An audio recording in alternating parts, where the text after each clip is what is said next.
നമസ്കാരം. ശ്രീമദ് ഭാഗവതം മൂലം പ്രഭാഷണം ഭാഗം 477 477. ഓം ഗം ഗണപതയേ നമ. ഓം സം സരസ്വതേ സ്വാഹ. ഓം ശ്രീ ഗുരുഭ്യോ നമ. ഓം ശ്രീ രംഗനാഥ ശർമ്മണേ നമ. നാരായണ നാരായണ നാരായണ നാരായണ നാരായണ നാരായണ നാരായണ നാരായണ നാരായണ നാരായണ നാരായണ. ഓം ശ്രീകൃഷ്ണാർപ്പണമസ്തു. ഓം ശ്രീകൃഷ്ണായ പരബ്രഹ്മണേ നമ. ഓം ശ്രീകൃഷ്ണായ പരമാത്മനേ നമ. ഹരേ രാമ രാമ രാമ ഹരേ ഹരേ, ഹരേ കൃഷ്ണ കൃഷ്ണ കൃഷ്ണ ഹരേ ഹരേ. ഓം ശ്രീ രുക്മിണി സത്യഭാമ സമേത ശ്രീ ഗോപാലകൃഷ്ണസ്വാമിനേ നമ. ശ്രീമദ് ഭാഗവതം പഞ്ചമസ്കന്ധം 11-ാം അധ്യായത്തിലെ 4-ാമത്തെ ശ്ലോകം മുതൽക്കാണെന്ന് പറയേണ്ടത്. ശ്ലോകം 4. യാവൻ മനോരജസാ പുരുഷസ്യ സത്വേന വാ തമസാ വാ അനുരുദ്ധം ചേതോഭിരാഗോധിഭിരാതനോതി നിരങ്കുശം കുശലം ചേതരം വാ. അതിൻ്റെ വാക്കാർത്ഥം പറയുമ്പോൾ പുരുഷൻ്റെ മനസ്സ് എന്ന് പറഞ്ഞാൽ സ്ത്രീ പുരുഷൻ, സ്ത്രീ മെയിൽ ആൻഡ് ഫീമെയിൽ എന്നുള്ളതിലല്ല കേട്ടോ. പുരുഷൻ എന്ന് പറഞ്ഞാൽ പുരത്തിൽ വാഴുന്നവൻ എന്നർത്ഥം. പുരം എന്ന് പറഞ്ഞാൽ ശരീരം, ശരീരത്തിലുള്ള ജീവനെയാണ് പുരുഷൻ എന്ന് പറയുന്നത്. അപ്പോൾ സ്ത്രീയിലുള്ള പുരുഷനും പുരുഷൻ്റെ പുരുഷനും ഒന്ന് തന്നെയാണ് കേട്ടോ. അപ്പോൾ പുരുഷൻ്റെ മനസ്സ് രജോ ഗുണത്താലോ സത്വഗുണത്താലോ തമോ ഗുണത്താലോ ഏതു കാലം വരെ വശീകരിപ്പെട്ടതായിരിക്കുന്നുവോ അതുവരെ ആ ഗുണം ഉണ്ടാവുള്ളൂ. ഈ ഗുണങ്ങളെ, പ്രകൃതിയുടെ ഗുണങ്ങളെ തിരസ്കരിച്ച് ഗുണാതീതനായിരിക്കുന്ന പരമ്പൊരുളിനെ അനുസന്ധാനം ചെയ്യണമെങ്കിൽ ആ പരമ്പൊരുളിൻ്റെ കാരുണ്യം നമ്മൾക്കുണ്ടെങ്കിലേ നടക്കുള്ളൂ. ഞാനൊക്കെ ത്യജിച്ചു എന്ന് റെഡി പറഞ്ഞാലൊന്നും വരില്ല. അങ്ങനെയാണത്. അതുകൊണ്ടാണ് അത്ര കാലവും, ഏത് കാലം, ഈ ഗുണത്തിന് അധീനനായാൽ, ഗുണത്തിന് അതീതനായാൽ രക്ഷപ്പെട്ടു. ഗുണത്തിന് അധീനനായാൽ ജ്ഞാനേന്ദ്രിയങ്ങൾ കൊണ്ടും കർമ്മേന്ദ്രിയങ്ങൾ കൊണ്ടും പുണ്യമായിട്ടുള്ളതോ പാപമായിട്ടുള്ളതോ ആയ കർമ്മത്തെ സ്വതന്ത്രമായിട്ട് ചെയ്യുന്നു. അറിയില്ല, അവരവർ സ്റ്റിക്ക് ചെയ്യും, ഞാൻ ചെയ്യുന്നത് ശരിയാണെന്നുള്ളത്. അങ്ങനെയല്ല. അതിനാണ് വേദോക്തമായ കാര്യങ്ങൾ അറിയണം. പാപം എന്താ, പുണ്യം എന്താ, നീതി എന്താ, അനീതി എന്താ, ധർമ്മം എന്താ, അധർമ്മം എന്താ അറിയണം. ഇനി അതിൻ്റെ ഭാവാർത്ഥം പറയണം. രാജാവ് പറഞ്ഞതുപോലെ പ്രപഞ്ചത്തിൽ കാണുന്ന വ്യവഹാരം സത്യമായിട്ടുള്ളതല്ലെന്ന് സാധിച്ചതിൻ്റെ ശേഷം സംസാരം തന്നെ സത്യമല്ലെന്ന് സാധിപ്പാനായിക്കൊണ്ട്, അതായത് സംസാരം തന്നെ സാധിപ്പാനായിക്കൊണ്ട് മനസ്സാണ് സംസാരത്തിൻ്റെ മൂല കാരണം എന്ന് ബോധിപ്പിക്കുന്നു. അപ്പം മനസ്സിനെ അടക്കം ചെയ്യണമെന്നുണ്ടെങ്കിൽ അത് ഭഗവാന് കൊടുക്കണം. പ്രംശയം. അപ്പോൾ ഹേ രാജൻ, അപ്പോൾ മൂല കാരണം മനസ്സാണ്. മനസ്സിനെയാണ് നമ്മൾ നേരാക്കേണ്ടത്.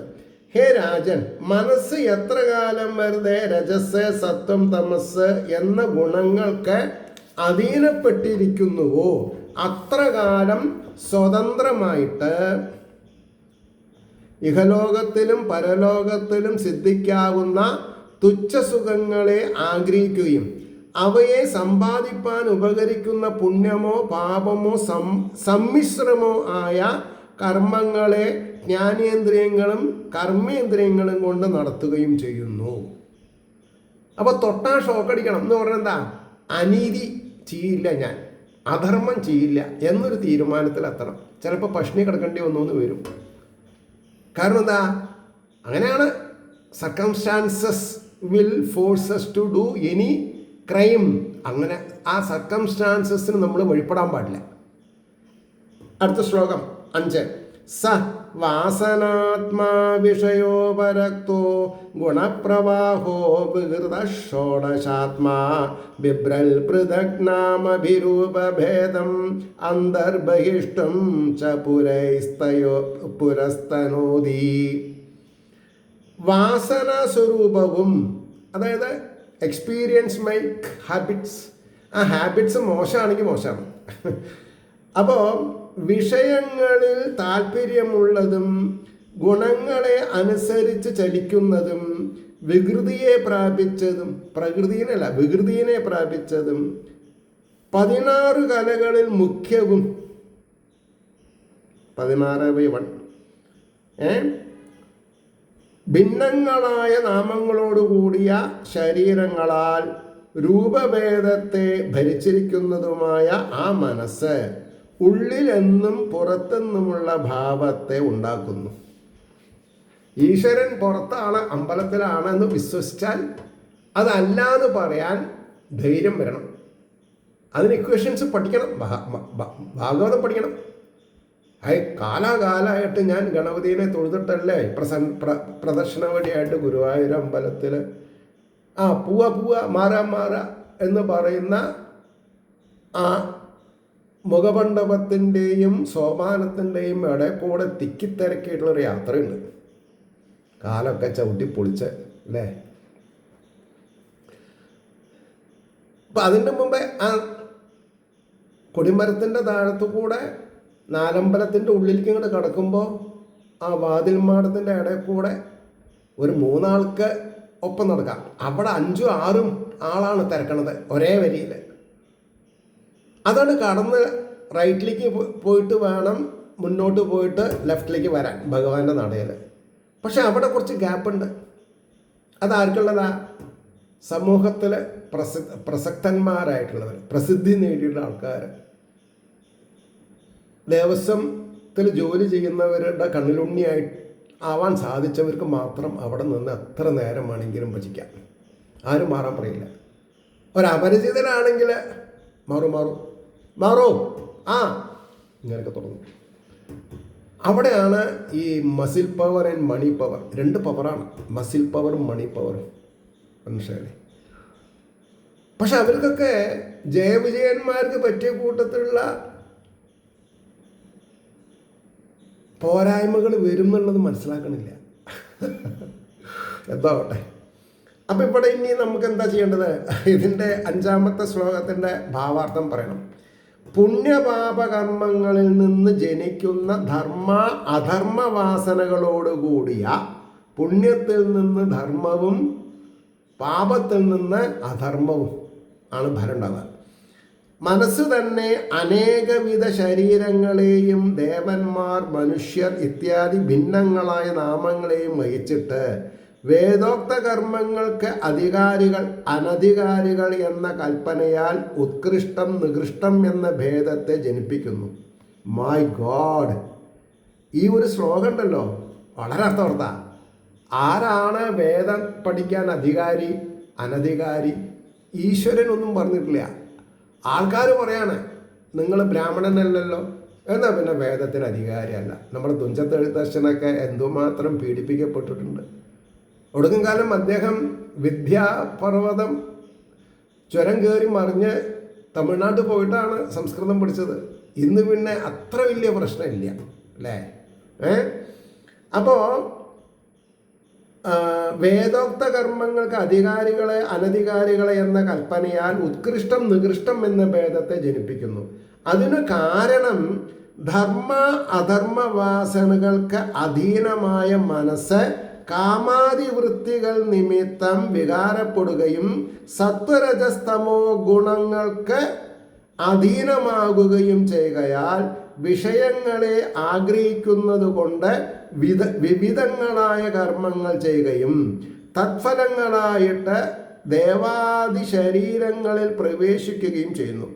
കർമ്മങ്ങൾ ചെയ്യുന്ന ദേഹേന്ദ്രിയങ്ങൾ കൊണ്ടാണെങ്കിലും പഞ്ചഭൂതകത്വം വഹിച്ചിരിക്കുന്ന പഞ്ചഭൂതങ്ങളും 11 ഇന്ദ്രിയങ്ങളും അടങ്ങിയ 16 അംശങ്ങളുടെ പ്രേരകത്വം വഹിച്ചിരിക്കുന്നത് മനസ്സാകയാൽ വളരെ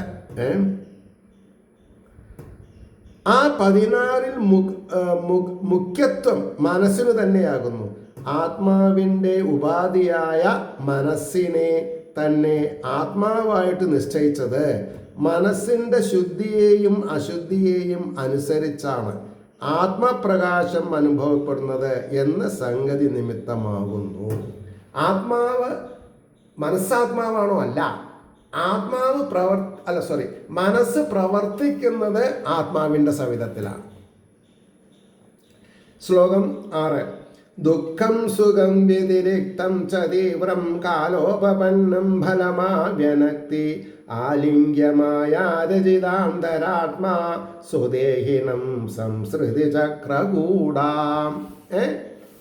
അതായത് മായയാൽ ഉണ്ടാക്കപ്പെട്ട അന്തരാത്മാവ് മായയാൽ ഉണ്ടാക്കപ്പെട്ട അന്തരാത്മാവും സംസാരചക്രത്തിൻ്റെ ഭാരവാഹിയുമായ ആ മനസ്സ് തൻ്റെ ദേഹിയെ ആശ്രയിച്ചിട്ട് കാലത്താൽ പ്രാപിക്കുന്ന ഫലമായ ദുഃഖം സുഖം മോഹം എന്നതിനെ പ്രകാശിപ്പിക്കുന്നു. അന്തരാത്മാവാണ് സുഖം ദുഃഖം മോഹം എന്നതിനെ പ്രകാശിപ്പിക്കുന്നത്. മറ്റാള് പരമാത്മ ചൈതന്യം ഡയറക്റ്റ് ആനന്ദം, പരമാനന്ദം, ചിന്മയാനന്ദം, എക്സെട്ര. അപ്പോൾ ഇനി പിന്നെ നമുക്ക് അതിൻ്റെ ഭാവാർത്ഥത്തിലേക്ക് പോകണം. ആത്മാവിൻ്റെ അഭിവ്യക്തി സ്ഥാനമായിട്ട്, പ്രത്യക്ഷ തെളിവായിട്ട് മായയാൽ നിർമ്മിക്കപ്പെട്ട ആ മനസ്സെന്ന് പറഞ്ഞത് തുല്യ ശരിക്ക് അതാണ് മനസ്സ്. ആത്മാശയം നിമിത്തം ആർക്കും തടുക്കുവാൻ കഴിയാത്തതായ കാലത്താൽ വന്നു ചേരുന്ന ദുഃഖം സുഖം മോഹം എന്നിവയെ, അതായത് കാലം കൊണ്ടാണ് സുഖദുഃഖങ്ങളും സമ്മിശ്രവും മോഹം ഉണ്ടാവുന്നത്. അതിനെ തടുക്കാൻ ഒരു പടച്ചവനും പറ്റില്ല. അങ്ങനെയാണ്, അതിൽ വീഴണം. അപ്പോൾ എന്നിവയെ സകല ദേഹത്തിലും ഇരുന്ന് അനുഭവപ്പെടുത്തുന്നതിനാൽ ആ മനസ്സ് തന്നെയാകുന്നു സംസാര ചക്രത്തെ ചലിപ്പിക്കുന്നത്. മനസ്സാണ് ചലിപ്പിക്കുന്നത്. മനസ്സിന് ഏകാഗ്രത കിട്ടിയാലോ തത്വമസി അയമേവ ബ്രഹ്മായി, പ്രജ്ഞാനം ബ്രഹ്മ, അഹം ബ്രഹ്മാസ്മിയായി. ഇനി 7ാമത്തെ ശ്ലോകം. താവാനയം വ്യവഹാര സദാ ആവി ക്ഷേത്രജ്ഞ സാക്ഷ്യോ ഭവതി സ്ഥൂല സൂക്ഷ്മ തസ്മാൻ മനോലിംഗമതോ വദന്തി ഗുണാഗുണത്വസ്യ പരാവരസ്യ. സ്ഥൂലവും സൂക്ഷ്മവുമായ ഈ വ്യവഹാരം, സ്ഥൂലവും സൂക്ഷ്മവുമായ ഈ വ്യവഹാരം ആ കാലം വരെ, ഏത് കാലം വരെ? തെറ്റിദ്ധാരണ മാറുന്നത് വരെ എപ്പോഴും പ്രകാശമാനമായി ആത്മാവിനാൽ കാണപ്പെടത്തക്കതായിട്ട് ഭവിക്കുന്നു. അതുകൊണ്ട് ഗുണഭാവത്തിനും അഗുണഭാവത്തിനും ഉത്കൃഷ്ടഭാവത്തിനും നികൃഷ്ടഭാവത്തിനും ആ മനസ്സിനെ കാരണമായിട്ട് പറയുന്നു. ആ മനസ്സാണ് എല്ലാറ്റിനും കാരണഭൂതൻ എന്ന് പറയുന്നു. ഇനി അതിൻ്റെ ഭാവാർത്ഥം. എത്ര കാലം വരെ മനസ്സ് ഇപ്രകാരം വിഷയാസക്തമായിരിക്കുന്നുവോ അത്ര കാലവും ജാഗ്രതാവസ്ഥയിൽ സ്ഥൂലമായും സ്വപ്നാവസ്ഥയിൽ സൂക്ഷ്മമായും നടക്കുന്ന സകല വ്യവഹാരവും ആത്മാവിനാൽ പ്രകാശിപ്പിക്കപ്പെടുന്നതായിട്ട് വിളങ്ങുന്നു എന്ന് തന്നെയല്ല, സത്വാദി ഗുണസംബന്ധം നിമിത്തം ഉത്കൃഷ്ടങ്ങളായ ദേവാദിയോനികളിൽ ജനിക്കുന്നതിനും രാജസ താമസ ഗുണസംബന്ധം നിമിത്തം നീചയോനികളിൽ ജനിക്കുന്നതിനും ഗുണസംഗമില്ലാതെയായാൽ സംസാരബന്ധത്തിൽ നിന്ന് മുക്തി പ്രാപിക്കുന്നതിനും കാരണം മനസ്സാണെന്ന് തന്നെ വിവേകികൾ നിശ്ചയിച്ചിരിക്കുന്നു. മൂന്നിനും കാരണം മനസ്സാണ്.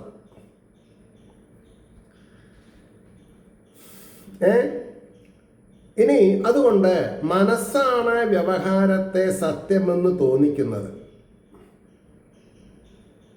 ആ മനസ്സാകട്ടെ മായാനിമിത്തമുണ്ടായിരിക്കുന്നതുമാകുന്നു.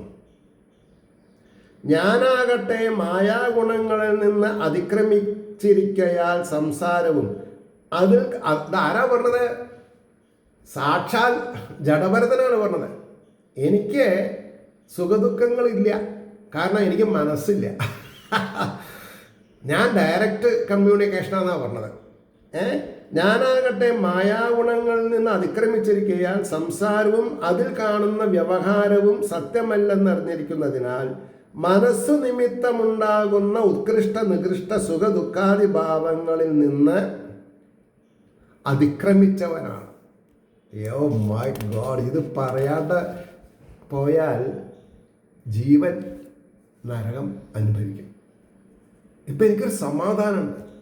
കാരണവരെ കാണാനും 1995 കർക്കിടകം 2-ാം തീയതി IIT-യിലെ ദേവി പത്മാവതി ക്ഷേത്രത്തിൽ വെച്ച് അദ്ദേഹത്തിന് നമസ്കരിക്കാനും സാധിച്ചത് എൻ്റെ ജീവിതത്തിൻ്റെ വഴിത്തിരിവാണ്.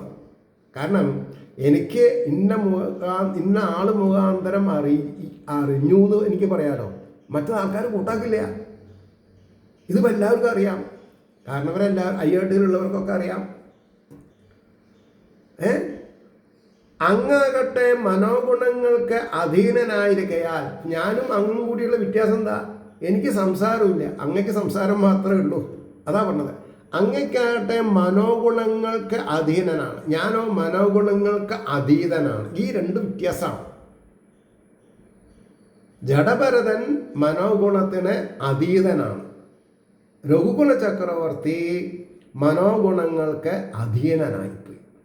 അപ്പം ഞാനും നിങ്ങളും മനോഗുണങ്ങൾക്ക് അധീനനായാൽ നരകം ഫലം, അതീതനായാലോ രക്ഷപ്പെടുകയും ചെയ്തു. അതിനു വേണ്ടി ശ്രമിച്ചോളൂ. അപ്പോൾ പറഞ്ഞു, അധീനനായിരിക്കയാൽ വ്യവഹാരം സത്യമാണെന്ന് വിചാരിക്കുന്നവനാകുന്നു. നിദ്രാകാലത്തിൽ സ്വപ്ന പദാർത്ഥങ്ങൾ സത്യങ്ങളെന്ന് തോന്നുന്നത് പോലെ. അതാണ് സ്വപ്നം ശരിയല്ല, സ്വപ്നം ശരിയല്ല എന്ന് പറഞ്ഞത്. ഇപ്പം ഞാൻ ഒരാളോട് നിങ്ങളെ ഞാൻ സ്വപ്നം കണ്ടു എന്ന് പറഞ്ഞാൽ അത് വകതിരിവില്ലാത്തൊരു സത്യമാണെന്ന് മനസ്സിലാക്കിയാൽ മതി. കാരണം എന്താ? എന്നാൽ ജാഗ്രതാവസ്ഥയിൽ ഞാൻ നിങ്ങളെ വിളിച്ച് സംസാരിക്കുകയാണ്, എനിക്ക് നിങ്ങളുടെ ശബ്ദം കേൾക്കണം തോന്നി, അല്ലെങ്കിൽ നിങ്ങളുടെ ശബ്ദം കേൾക്കണം എന്നുണ്ട്, ഒന്നും കൂടി വിളിക്കുമോ ചോദിച്ചാൽ അതാണ് സത്യം. സ്വപ്നത്തിൽ കണ്ടത് എൻ്റെ മായയാണ്, ഭഗവാന്റെ മായയിലാണ് ഞാൻ നിങ്ങളെ കാണുന്നത് എന്ന് വിചാരിച്ചാൽ മതി. മനസ്സിലായില്ലേ? അപ്പോൾ അജ്ഞാനദശയിൽ പ്രപഞ്ചം സത്യമെന്ന് തോന്നും, എങ്കിലും ഉണർന്നവൻ സ്വപ്നപദാർത്ഥങ്ങളുടെ മിഥ്യാഭാവത്തെ അനുഭവത്തിൽ അറിയുന്നത് പോലെ ആത്മതത്വം സാക്ഷാത്കരിച്ചവര് പ്രപഞ്ചം മിഥ്യയാണെന്നും അനുഭവത്തിൽ അറിയുന്നുവെന്ന് സാരം. അതാണ് ഈ ആത്മാരാമത്വം എന്ന് പറഞ്ഞത്. എവിടെ തുടങ്ങിയ? പ്രപഞ്ചം മിഥ്യയാണെന്ന് തോന്നുന്നവന് മാത്രമേ പറ്റുള്ളൂ അത്. അവിടെയാണ് വ്യത്യാസം. ഇനി ശ്ലോകം 8. ഗുണാനുരക്തം വ്യസനായ ജന്തോ ക്ഷേമായ നൈർഗുണ്യമധോ മനസ്യാത് യഥാ പ്രദീപോ ഘൃതവർത്തിമശ്നൻ ശിഖാസധൂമാ ഭജതി ഹ്യനദാസ്വം പദം തഥാ ഗുണകർമാനുബന്ധം വൃത്തിർമനശ്രയതേ അന്യത്ര തത്വം. അങ്ങനെയാണ് ആ ശ്ലോകം. അതായത് വിഷയങ്ങളിൽ ആസക്തിയോടുകൂടിയ മനസ്സ് ജന്തുവിന്, ജന്തു എന്ന് പറഞ്ഞാൽ ജീവനുള്ളവര്, വ്യസനത്തിനായിക്കൊണ്ടും അനന്തരം ഗുണാതീതമായിട്ട് ക്ഷേമത്തിനായിക്കൊണ്ടും ഭവിക്കും. അഗ്നി നെയ്ത്തിരിയെ അനുഭവിക്കുന്നതായിട്ട് പുകയോടുകൂടിയ ജ്വാലകളെ ഭജിക്കുന്നു. മറ്റു സമയത്തിൽ സ്വന്തം രൂപത്തെ ഏതുവിധം ഭജിക്കുന്നുവോ അപ്രകാരം മനസ്സ് ഗുണങ്ങളോടും കർമ്മങ്ങളോടും ചേർന്നതായിട്ട് വൃത്തികളെ പ്രാപിക്കുന്നു. മറ്റു സമയത്തിൽ പരമാർത്ഥ സ്ഥാനത്തെ ആശ്രയിക്കുന്നു. പരമാർത്ഥ സ്ഥാനത്തെ ആശ്രയിക്കണമെങ്കിൽ മറ്റുള്ളതിനൊക്കെ നമുക്ക് വിടണം. ഇനി അതിൻ്റെ ഭാവാർത്ഥമാണ് പറഞ്ഞത്. എന്താണ് ഭാവാർത്ഥം? മനസ്സ് ഗുണകാര്യങ്ങളായ വിഷയങ്ങളെ ആഗ്രഹിക്കുന്നതായിട്ട് പ്രാണികൾക്ക് ജന്മമരണാദി സംസാര ദുഃഖത്തെ ജനിപ്പിക്കുന്നു. ഗുണബന്ധത്തിൽ നിന്ന് വിട്ടതായിട്ട് മോക്ഷത്തെയും ജനിപ്പിക്കുന്നു. ഒന്ന് ജനന മരണത്തെ തരണു, ഒന്ന് ജനമരണത്തെ ജയിക്കണു. ഏത് വേണമെന്ന് നിങ്ങൾക്ക് സ്വീകരിക്കാം. നെയ്യൊഴിച്ച് തിരിയുമിട്ട ശേഷം അതിൽ അഗ്നിയെ യോജിപ്പിക്കുമ്പോൾ പുകയോടുകൂടിയ ജ്വാലകൾ അഗ്നിക്കുണ്ടാകുന്നു. നെയ്യും തിരിയും തീർന്നാൽ മഹാഭൂതമായിരിക്കുകയും ചെയ്യുന്നു. അഗ്നി അന്തരീക്ഷത്തിൽ തന്നെ ഉണ്ട്. അതുപോലെ മനസ്സും ഗുണകർമ്മങ്ങളുടെ സംയോഗം നിമിത്തം കാമാദിവൃത്തികളെ ആശ്രയിക്കുന്നു. ഗുണകർമ്മ ബന്ധമില്ലാതെയായാൽ ആനന്ദരൂപമായി പരിണമിക്കുകയും ചെയ്യുന്നു. ആനന്ദം വേണോ സുഖദുഃഖങ്ങൾ വേണോ? ഇതാണ് പ്രശ്നം. ബന്ധമോക്ഷങ്ങൾക്ക് കാരണം സഗുണ നിർഗുണമായ മനസ്സ് തന്നെ എന്ന് സാരം. സഗുണമായാൽ ദുഃഖം, നിർഗുണമായാൽ മോക്ഷം. 9 വളരെ ഇൻട്രസ്റ്റിംഗ് സബ്ജക്റ്റാണ്, വളരെ ഇൻട്രസ്റ്റിംഗ് ആണത്. ഏകാദശാസൻ മനസോ ഹി വൃത്തയ ആഗോദയ പഞ്ചദയോ അഭിമാനഃ മാത്രാണി കർമാണി പുരം ചതാസാം വദന്തി ഹൈകാദശ വീരഭൂമി. മനസ്സിൻ്റെ വൃത്തികൾ 11 ക്രിയാരൂപത്തിലിരിക്കുന്നവ 5, ജ്ഞാനരൂപത്തിലിരിക്കുന്നവ അഭിമാനവും അവയ്ക്ക് മാത്രങ്ങളും കർമ്മങ്ങളും പുരവും 11. പുരം എന്ന് പറഞ്ഞാൽ ഈ ശരീരം ഇല്ലെങ്കിൽ പ്രകടമാവാൻ പറ്റില്ലല്ലോ. അപ്പോൾ വിഷയങ്ങൾ എന്ന് പറയുന്നു. ഇനി അതിൻ്റെ ഭാവാർത്ഥം. മനസ്സിന് 11 വൃത്തികളുണ്ട്. മൈ ഗോഡ്, സാധാരണ 4 പറയുള്ളൂ. അന്തഃകരണം, ക്രിയാരൂപവൃത്തികൾ 5, ജ്ഞാനരൂപവൃത്തികൾ 5,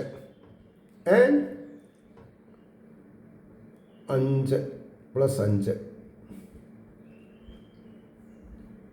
അഭിമാനരൂപവൃത്തി 1. അപ്പോൾ 11ആയി. 5 5 10 11.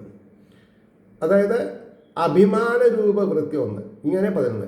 ഈ വൃത്തികളുടെ വിഷയങ്ങൾ ശബ്ദാദികളായ തന്മാത്രകൾ 5, ഗമനാദികളായ കർമ്മങ്ങൾ 5. അഭിമാനത്തിന് വിഷയം ശരീരം തന്നെ. അപ്പോൾ ഈ ശരീരം ഇല്ലാതെ കണ്ടാവണം എന്ന് പറഞ്ഞാൽ ജനിക്കാതെ കൊണ്ടിരിക്കണം. ജനിക്കാതെ കൊണ്ടിരുന്നാൽ എന്തായി? മനസ്സിലല്ലോ. ശരീരം ഉണ്ടെങ്കിലല്ലേ മനസ്സുള്ളൂ. രക്ഷപ്പെട്ടു. അതിനാണ് മുമുക്ഷുത്വം, ഭഗവാൻ ലയിക്കുക. പഞ്ചഭൂതങ്ങളിലോ എവിടെയെങ്കിലും അത് ലയിച്ച് കിട്ടുക മനസ്സിലായില്ലേ? ഇങ്ങനെ 11 വിഷയങ്ങളെ ആശ്രയിച്ചാണ് മനസ്സിൻ്റെ 11 വൃത്തികൾ നിലനിൽക്കുന്നത്. ഹേ വീര, ഈ ഭൂമികളെ ജയിച്ചാൽ മാത്രമേ യഥാർത്ഥത്തിൽ വീരനാകുകയുള്ളൂ. ഈ ഭൂമികകളെ എന്നാണ്, ഭൂമികകൾ എന്നാ പറയാം, ഭൂമികളെ എന്നല്ല, ഭൂമികകളെ. അതിനായി ശ്രമിക്കുക. മനസ്സിൻ്റെ സഞ്ചാരസ്ഥാനങ്ങളായതുകൊണ്ട് 11 വൃത്തികളെ ഭൂമികളായി എന്നാണ്, ഭൂമികകളായി കൽപ്പിച്ചത്. മനസ്സ് സഞ്ചരിക്കുകയാണ് പഞ്ചേന്ദ്രിയങ്ങളെ കൂടെ, ജ്ഞാനേന്ദ്രിയങ്ങൾ കൂടെ. ഇനി എനിക്ക് സന്തോഷം സഹിക്കാൻ വയ്യ. ലഡ്ഡു പൊട്ടി പറഞ്ഞ മാതിരി അപ്പം എൻ്റെ സ്ഥിതി. IIT-യിൽ 60 വയസ്സായ റിട്ടയർ ആവും. അത് കഴിഞ്ഞാൽ എവിടെയെങ്കിലും ചൂട് പിടിച്ചിരിക്കേ, ചാരു കസാലയിൽ കിടന്നുറങ്ങി റിമോട്ട് വെച്ച് ചാനലുകൾ മാറ്റി ചെയ്ത് ജീവിതം നരകിക്കാൻ വിധിച്ചതാണ് സാധാരണക്കാരന്. ഞാൻ അതിന്ന് രക്ഷപ്പെട്ടുല്ലോ. കൃഷ്ണ ഗുരുവായൂരപ്പ, കൃഷ്ണ ഗുരുവായൂരപ്പ, കൃഷ്ണ ഗുരുവായൂരപ്പ എന്ന് പറയാൻ എനിക്ക് നോക്കുള്ളൂ. ഏതൊരു അവസ്ഥയിലാണ് 92-ൽ എൻ്റെ ദോമ്പിവിലി ഫ്ലാറ്റ് വിൽക്കേണ്ടി വന്നത്. അല്ലെങ്കിൽ 95-ൽ ഈ കാരണവർ IIT-യിൽ മകളെ കാണാൻ വരുമ്പോൾ ഞാൻ എങ്ങനെയാണ് കണ്ടുമുട്ടിയെന്ന് വരാം, എങ്ങനെയാ ഒപ്പം ഇരിക്കുക. അപ്പോൾ ഭഗവാൻ പറഞ്ഞത് ശരിയല്ലേ? ആദ്യം നമ്മുടെ എന്താന്നാ പറയുക, അഭിലാഷങ്ങളെ തുരങ്കം വയ്ക്കും ഭഗവാൻ. എന്താ അഭിലാഷങ്ങൾ? നല്ലൊരു ഫ്ലാറ്റ്. അതൊക്കെ അങ്ങനെ കളഞ്ഞ് കുളിച്ച് 92 മുൻകൂട്ടിയിട്ട് കുരുവമ്പലത്ത് നല്ലൊരു സ്ഥലം രജിസ്റ്റർ ചെയ്ത് വാങ്ങാൻ തോന്നിപ്പിച്ചു. 95 അദ്ദേഹത്തിനെ കാണാനും ഇതാണ് വ്യവസ്ഥാപിതമായ എൻ്റെ മാർഗം എന്ന് തിരഞ്ഞെടുക്കാനും അതിൽ ഊന്നി നിൽക്കാനും എനിക്ക് സാധിച്ചു. അതാണ് ഹാറ്റ്സ് ഓഫ് ടു ആൾ എന്ന് പറഞ്ഞാൽ അർത്ഥം ഭഗവാനൊക്കെ തൊപ്പി പൊന്തിച്ചിട്ടുള്ള സല്യൂട്ടാണ് കൊടുക്കണം. ഞാൻ ഇത്ര കാരുണ്യവാനായിട്ട് ഈ ലോകത്ത് ആരാളുള്ളത് ആലോചിച്ച് നോക്കൂ. I am getting loss. ഞാൻ എവിടെയൊക്കെ എൻ്റെ മനസ്സ് പോയി മറിയണം, കയ്യിലല്ല. മൂപ്പര് അതുകൊണ്ട് ഇങ്ങനെ കളിക്കുകയാണ്. മനസ്സിലായില്ലേ? 10ാമത്തെ ശ്ലോകം വയ്യ, ഈ ശ്ലോകം കൂടി പറഞ്ഞിട്ട് നിർത്താൻ ഞാൻ. മനസ്സിലായില്ലേ? ഗന്ധാകൃതി സ്പർശരസസ്രവാംസി വിസർഗരത്യർത്ഥ്യഭിജൽപശിൽപാഹ ഏകാദശം സ്വീകരണം മമേതി ശയ്യാമഹം ദ്വാദശമേക ആഹു. ഈ 5 5 10 11 എങ്ങനെയാണ് ആവണതെന്നാണ് പറഞ്ഞത്. വാസന, രൂപം, സ്പർശം, രസം, ശബ്ദം, മലവിസർജനം, സംഭോഗം,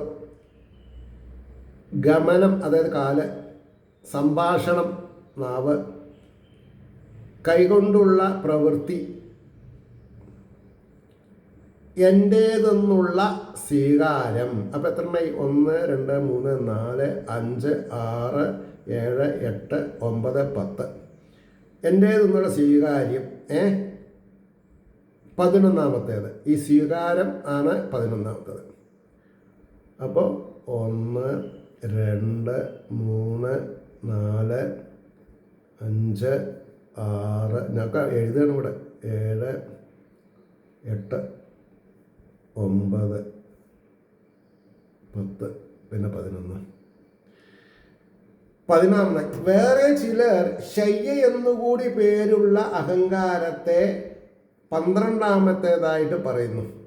അത് സാരമില്ല. അപ്പോൾ ഗന്ധം, രൂപം, സ്പർശം, രസം, ശബ്ദം എന്നീ 5 വിഷയങ്ങളെ നാസിക, നേത്രം, ത്വക്ക്, ജുഹ, ശ്രോത്രം എന്ന 5 ജ്ഞാനേന്ദ്രിയങ്ങൾ കൂടി മനസ്സറിയുന്നു. മലവിസർജനം, സ്ത്രീ പുരുഷ സംയോഗജന്യമായ സുഖം, സഞ്ചാരം, സംഭാഷണം, ഗ്രഹണം, ആദാനം എന്നീ വക വൃത്തികൾ ഗുദം, ഉപസ്ഥം, പാദം, വാക്ക്, ഹസ്തം എന്നീ 5 കർമ്മേന്ദ്രിയങ്ങൾ കൊണ്ട് മനസ്സ് ചെയ്യുന്നു. എൻ്റേതെന്നുള്ള അഭിമാനത്തിന് ശരീരവും ആസ്പദമായിരിക്കുന്നു. ഇങ്ങനെ 11 വൃത്തികൾ മനസ്സിന് ഉണ്ട്. വിവേകികളായ വേറെ ചിലർ അഹങ്കാരത്തെയും മനസ്സിന് വൃത്തിയായിട്ട് കൽപ്പിച്ചിരിക്കുന്നു. അഹങ്കാരത്തിന് ശയ്യ, കിടക്കുവാനുള്ള സ്ഥാനം എന്നുകൂടി പേരുണ്ട്. അപ്പോൾ അതാണ് നമ്മൾ ശയ്യാന്ന് പറഞ്ഞാൽ കിടക്കുക. പക്ഷെ എവിടെ? അഹങ്കാരത്തിൽ. ഇതിനെ 12ാമത്തെ വൃത്തിയായിട്ട് നിശ്ചയിച്ചിരിക്കുന്നു. ദേഹേന്ദ്രിയാദികളെ ഞാനെന്ന് അഭിമാനിച്ചുകൊണ്ട് മനസ്സ് അഹങ്കാരത്തിൽ ശയിക്കുന്നത് കൊണ്ട് അഹങ്കാരത്തിന് ശയ്യാസ്ഥാനം കൽപ്പിച്ചു. മനസ്സിൻ്റെ ആ കൽപ്പനത്തിനും കാരണമായിരിക്കുന്ന ബോധസ്വരൂപനായ ആത്മാവിന് പുരുഷനെന്നുള്ള പേരും സിദ്ധിച്ചു. അതാണ് ഈ ആത്മാവിനാണ് പുരത്തിൽ വസിക്കുന്നവൻ പുരുഷൻ എന്ന് ഞാൻ പറഞ്ഞിട്ടുണ്ട്. അപ്പോൾ ആത്മാവിൻ്റെ പേരാണ് എന്ത്? പുരുഷൻ എന്നുള്ളത്. അവിടെ നിർത്താം. ഏവർക്കും ശ്രീഹരിയുടെ അനുഗ്രഹാശിസ്സുകൾ നിർലോഭമുണ്ടാവട്ടെ എന്ന് ആഗ്രഹിക്കുന്നതിനോടൊപ്പം നമ്മുടെ ഓരോരുത്തരുടെയും പ്രാർത്ഥന ലോകാസമസ്ത സുഖിനോഭവന്തു ആയിരിക്കട്ടെ എന്ന് ആശംസിച്ചുകൊണ്ട് വാക്കുകൾ ഉപസംഹരിക്കുന്നു. നമസ്കാരം. നാളെ കാണാം.